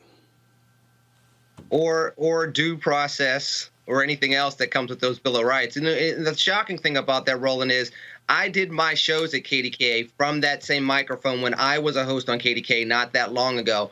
And I know what it was like to be a conservative on a station that by and large leans a little bit to the left depending on the host. So people are trying to make this out to be conservative versus liberal. But the truth of the matter is, if you're a constitutional conservative, you believe in due process, innocent until proven guilty. Let the criminal justice system deal with any type of law breaking. Unfortunately, fascism is fascism. And what she's asking for is basically justice on sight, which is the epitome of what people were talking about with police and other type of renegade forces, judge, jury, and executioner that we've been seeing in the streets for quite some time. It plays right into that narrative. And unfortunately, people have played right past that, and they're trying to make this about whether they're taking off a Trump supporter off the air when it has nothing to do with that. Well, and again, I mean, she's saying shoot them on sight. I mean, this is a woman advocating for state-sanctioned violence against Americans.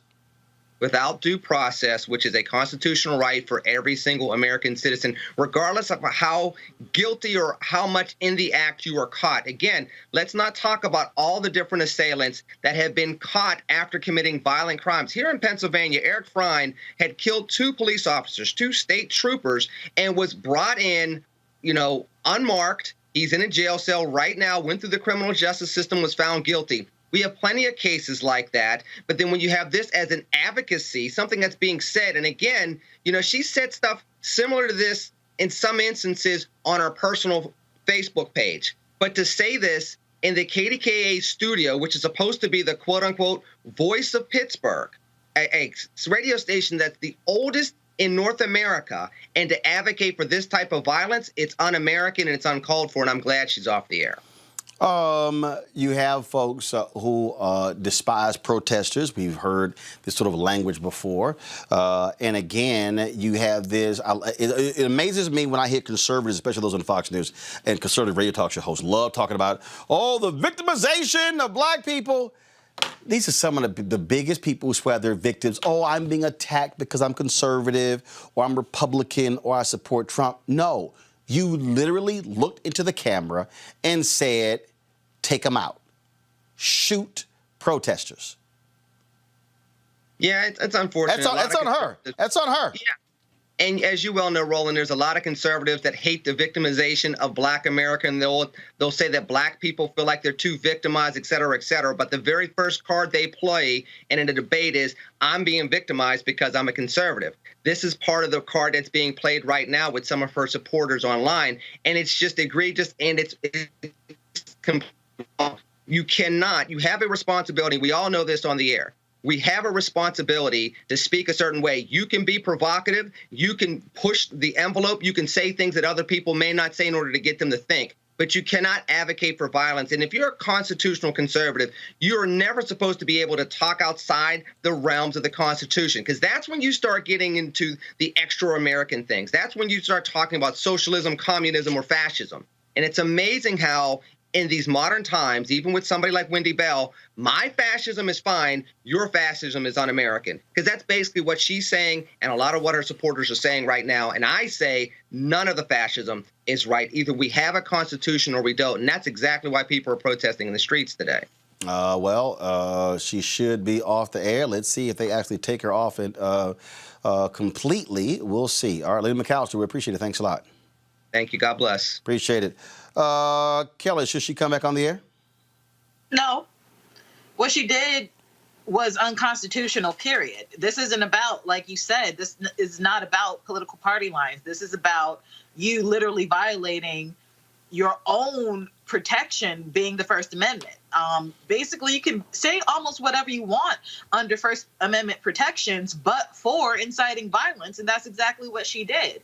And considering her base and her audience, I don't know what the numbers are in terms of ratings and how wide her audience is, but the fact that she said that at all, I don't care if it's to one person, you violated the First Amendment constitutional protection for free speech by doing so. So no, she should not be back on the air. What she did was jeopardize the integrity of the First Amendment and other radio hosts who do programming such as shock value, like I'm thinking, like Howard Stern and even Rush Limbaugh, things like that. I haven't heard Rush Limbaugh say anything like that either. And he's something in the conservative party. So the fact that she said something so outrageous. Rush says some ignorant stuff. Huh? He has, but I personally do not recall him saying outright, blatantly say, shoot some protesters. Now, if he has, I stand corrected. He said other stuff, but Mustafa, stay and go. That's what I'm saying. Like, you can say what you want, don't incite violence. Right, Mustafa, Mustafa, stay or go. She has to go. But the question is, why did KDKA actually hire her when she had been fired before by WTAE? They saw the things that she said, and they decided to fire her. So no one did their due diligence before they hired her for KDKA. All right. Millet, stay or go? Yeah, she has to go. And I think, and that's something that Lenny was actually talking about, there's a responsibility that it's different between, I don't advocate it regardless. I'm always pushing back on people, even online, who advocate for violence or praise or getting happy because someone died or is ill or something like that. But when you have a platform, you have a responsibility, and that's why I'm careful not to advocate for any type of violence. What she did was advocate for violence. I'm sure her defense is that I was just trying to be provocative. Well, you shouldn't have the space for that type of provocativism, because that is literally advocating for violence. So no, and from my perspective, she lost the public's trust, and she should not be in a forward-facing position like that again. All right, folks, talk about public trust, that of the folks who lead police departments, that matters. A black woman is going to lead Kentucky's Louisville Metro Police Department. Mayor Greg Fisher announced that Yvette Gentry will be serving as interim chief for the department. This comes after the fatal shooting of Breonna Taylor in March. Gentry is a former Louisville Metro Police deputy chief. She retired from the force in 2014. She'll be the first woman and the third African-American to serve as chief of the Louisville Metro Police. Speaking of other actions, that is this headline right here. And actually, I'm going to show the photo, folks. First of all, here's the headline. Rochester police chief resigns after accusations of cover-up in Prude case. Rochester's mayor said the police chief and the entire police command were stepping down days after the state attorney general and a grand jury will look into the death of Daniel Prude. Now, LaRon Singletary is the police chief there. He's the police chief who's stepping down. Yes, he's African-American. This is the police chief of Rochester, New York. Daniel Prude, of course, was the mentally unstable man whose brother called the cops because he was acting up. They put a bag over his head and they suffocated him. This took place in March. And so there have been protests happening ever since then as a result. And so so he is out, and the top command is out as well. And so we'll see what happens next in Rochester. Let's go to Dallas. Renee Hall, she is out as police chief. This is a photo of her. She submitted her resignation to the city manager of Dallas today. This is her letter. Please accept this letter as official notification of my resignation as a chief of police for the city of Dallas, effective November 10th, 2020. She said, over the last few months, I have received a number of inquiries about future career opportunities. As you can imagine, for many reasons, I must keep my next career step confidential. Let me assure you that I will remain committed to my true calling, which is law enforcement. She has been under heavy scrutiny in Dallas because of a rise in crime, also because of a protest that took place downtown where a number of businesses had severe damage. She was faulted by the city council for allowing that to happen, or allowing police not to step in and stop the damage from taking place. And so those are the actions there. All right, folks, let's now go to some viral ads that have been circulating on social media. Let's talk, and we'll talk about them on the other end. So here is the first viral ad. Folks, that's not it. That ain't it. Thank you. That's it. Here we go. I enlisted in the U.S. Army Air Corps in World War II. I was on Bataan. We fought the good fight with what we had, and it wasn't enough. I was a prisoner of war slave laborer for 42 months. We were forced to perform unbelievably brutal manual labor. That was probably one of the worst conditions a human being can be put in. He's not a war hero. He's a war hero. I like people that weren't captured, okay? I hate to tell you. None of the fellows that I served with who are no longer with us are suckers. They are not losers. Donald Trump disrespects everyone who served in the military. What's worse, he lies about it.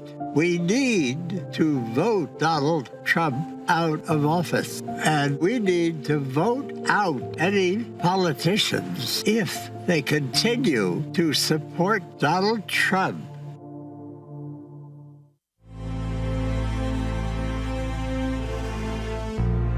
We choose to go to the moon in this decade and do the other things, not because they are easy, but because they are hard. Mr. Gorbachev, tear down this wall. We will respond with that timeless creed that sums up the spirit of a people. Yes, we can.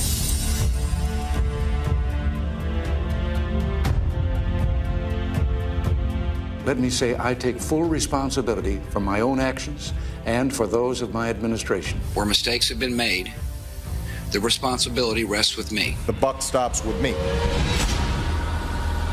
The WHO, China. The governors, the new hoax. New York should be fine. The last administration, fake news, the deep state department. Don't ask me, ask China. Your governor of Michigan. The previous administration. Obamagate. The experts got it wrong. No, I don't take responsibility at all.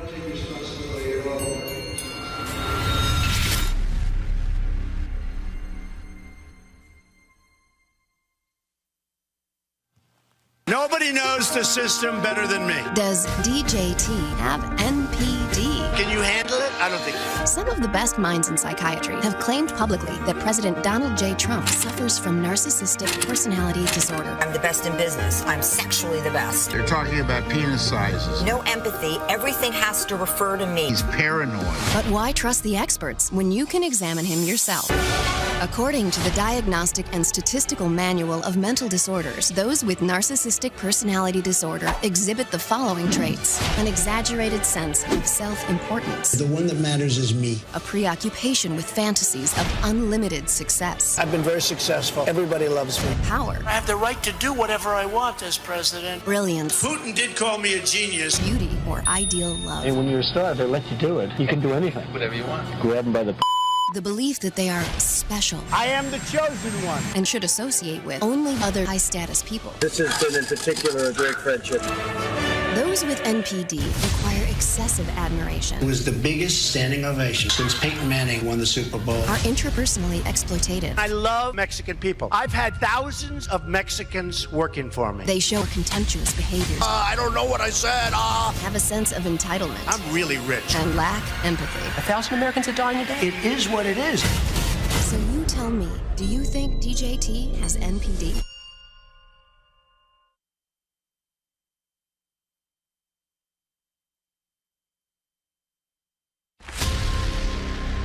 President Trump skipped a visit to a cemetery where thousands of American war dead are at rest. Why should I go to that cemetery? It's filled with losers. Trump referred to the more than 1,800 Marines who lost their lives at Belleau Wood as suckers for getting killed. He's not a war hero. He's a war hero because he was captured. I like people that weren't captured. He suggested ballots cast by active duty members of the military should not be counted in Florida. A bombshell report accusing Russia of offering bounties to the Taliban to kill American soldiers in Afghanistan. President Trump denying he was ever briefed on the allegations. The White House was briefed and knew about the Russian plan to kill American soldiers a year sooner. You had a phone call with Vladimir Putin. Did you bring up this issue? We did not discuss that, no. And you've never discussed it with him? I have never discussed it with him, no. It's because you don't believe the intelligence, that's why.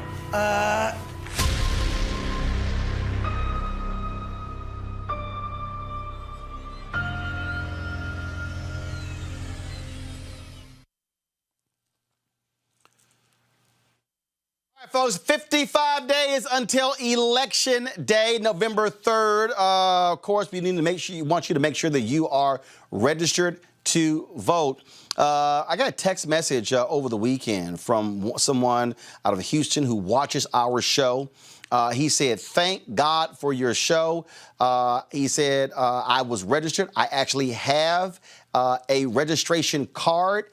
Because I watch your show, I went to vote.org, checked my registration, and I wasn't registered." He said, "I had gotten purged." So, folks, listen to me. Heed these warnings. Double check. We saw what happened in Georgia. We had Greg Palast on the show where they purged. More than 300,000 people in Georgia. Almost 70% of those that got purged were wrong. So please go to vote. Come on, show it, please. Go to vote.org. You can right there check your registration. You can also register to vote.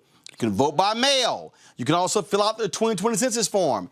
This is important because We cannot allow ourselves to get screwed when it comes to this election. And so I need us to actually do that and stay focused. Purging is real, and I want people to understand that. Let me thank our panel for today.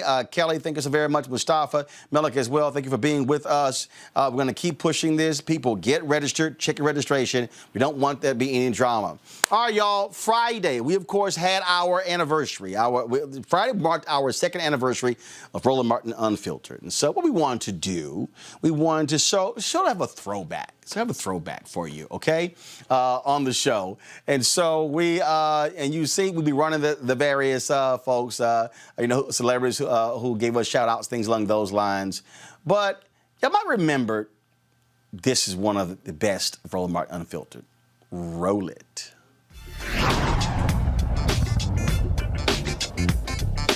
Y'all know what time it is. No charcoal grills are allowed. I'm white. I got you, girl. Illegally selling water without a permit on my property. Whoa! Hey! You don't live here. I'm uncomfortable. So we ran up against another Karen Gregg in a convenience store. And let's just say, Reese, she got a little bold. She got a little loose with the language. And Erica, let's just say she met Layla Ali. I'm not here, Karen. My husband is right there with his black ass. Okay, I don't give no fucks. All I said was excuse me. The fuck? Watch your mouth. Watch your fucking mouth. I said excuse me. Okay, I said excuse me. You got to have a room with me. You got to have a room with me. All I did was walk past you. All I did was walk past you. You start talking about your black husband. I don't give a fuck about your black husband. Just because you suck black dick don't mean you're not a racist. You just suck all of it. You call me a nigga all you want to. Bitch, I'm not fucking ass in this store, bitch. Call me a nigga again. Call me a nigga again. Call me a nigga again. Say the word nigga, bitch. I'm the right one. Try it. That's what the fuck I thought. Watch your fucking mouth. Excuse me. The wrong nigga. I'm the wrong nigga. I'll beat your ass in this motherfucking store. I will beat your ass. Say nigga again. Nigga. You didn't hear what the fuck I just said, bitch? You didn't hear what the fuck I just said, bitch? Bitch, that's the, I'm the right. You got it. Let me go. Let me go. You better let me go. I'm gonna hit your ass again. You better let me go. You better let me go, bitch. Hey, she's down. Let me go. I'm sorry to get in the middle, but she's down. Let me go. Let me go. Let me go. Let me go. Let me go. Keep calling me a nigger and let me go. So fuck, weird ass bitch. I said excuse me. I come to this bitch all the time. Bitch, I'm the right one. Call 911 and tell them. Call 911 and tell them, Reese. Well, you notice she had the nerve to sit up there and say, all I said was excuse me. No, bitch, you called her the N-word and she mollywopped you as she should. And to the bystander talking about, I hate to get in the middle of it, but she's down. So what? Knock her down some more. Because people need to learn. I'm tired of all these docile videos going viral where people let these white folks talk to them any old kind of way and everybody applauds them for how gracious they are and, oh, you were so poised and, oh, you just kept your composure. No, sometimes you need to knock some sense into some of these folks. And she got the sense knocked into her that day. Greg, we keep warning them. Y'all gonna run up against the wrong one, and it ain't gonna end well. Brother, in July 1919, Claude McKay published his poem, If We Must Die, Let Us Nobly Die. And when she says, call 911 and tell them, she's saying, you crossed the threshold where I don't even care about any consequences. Call whoever you want. And like you said, like we've been saying now for years at this point, you've been running crazy ass white people. She said the thing we always say, one day you're going to roll up on the right one. She said, I am the right one. Right. I mean, but there's so much going on in that video, brother. I mean, the ironies. Here, this white woman is with a mask on. Here, this sister is without a mask on. And you're looking at this, and so when she hits her, the whole thing is triggered by that white woman standing there, and you can see the wheels turning in her mind. Am I going to make a stand for my white nationalism and call this woman the N-word one more time? And when she finally decides to do it, she gets squared up and gets that two-piece, bang, bang. And like when the man says, she's down, that sister right there has not only put herself in danger, but I'll end with this. Like Claude McKay, when he wrote If We Must Die, it was during the Red Summer, brother. The big conflagration that happened in Chicago that summer, the race war that took place in Chicago, it is attested that they were throwing rocks at a black kid trying to swim in the river in Lake Michigan, and they start throwing rocks at him, and next thing you know, everything sets off. It might be a fist fight like that that sends this country up in flames, brother. That's how close we are. Absolutely. So y'all better back up.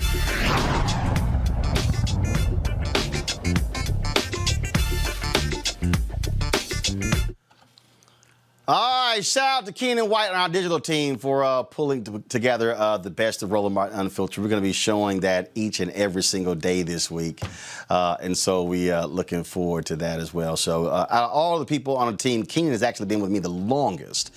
We worked together when I ran the Chicago Defender, and so we certainly appreciate all the work that he does for the show. Folks, that's it. We got to go.